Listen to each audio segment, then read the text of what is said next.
Guys, it's great. I know that's not U.S. Airways motto. That's a Delta thing. But friendly skies all over Central Florida today. Fantastic weather. The wind will pick up, though, after midnight tonight, making it a little bit bumpy if you're flying around tomorrow. But otherwise, it's going to be in great shape. Let's begin with a look up north, Adrian. As we talked about just a couple minutes ago at the top of the show, you were talking about Biketoberfest. And I tell you what, we've got some great weather tonight and tomorrow. But we will have a little bit more wind tomorrow and a couple of sprinkles from time to time. But overall, really not that bad of a forecast. It can certainly be a lot worse. 77 out there right now. Look at that wind, north-northeast at 15. The front has moved through Daytona Beach. It's almost on top of Orlando right now. Along the coast with that northeasterly wind flow, we're already falling back into the middle and the upper 70s, while inland, we're still 84 to about 86 degrees. So overnight low temperatures tonight, Ocala 58, 65 here in Orlando, 66 Sanford, and still right around 70 as we get you back towards Melbourne. So Futurecast doing a good job picking up on that northeasterly flow.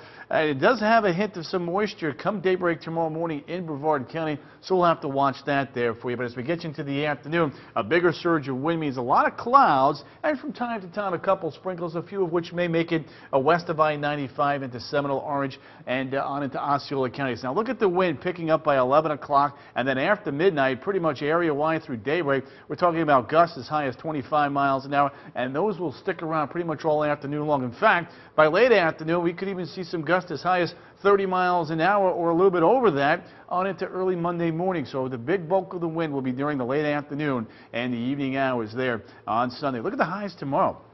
Palm Coast, 76, right around 79, 80 Orlando, Sanford, maybe just a little bit warmer down towards Winter Haven. Average high temperature this time of the year right around 84, 85, so the majority of us will be below that number. 75, Flagler, down on towards Cocoa Beach, 81. The big story, though, the seas, 5 to 8 feet beginning tomorrow morning and increasing to 6 to 8 feet Monday on into Tuesday, so some rough surf here the next couple of days. Back to Biketoberfest, breezy in the morning, windy by the afternoon, high temperatures not even making it to 80 degrees, and there will be some scattered showers from time to time. For Community Fest right here in Altamont Springs, temperatures will be holding steady in the upper 70s by the lunchtime hour, and the setup now for Monday, Tuesday, and Wednesday. Folks, this is a very stubborn weather pattern.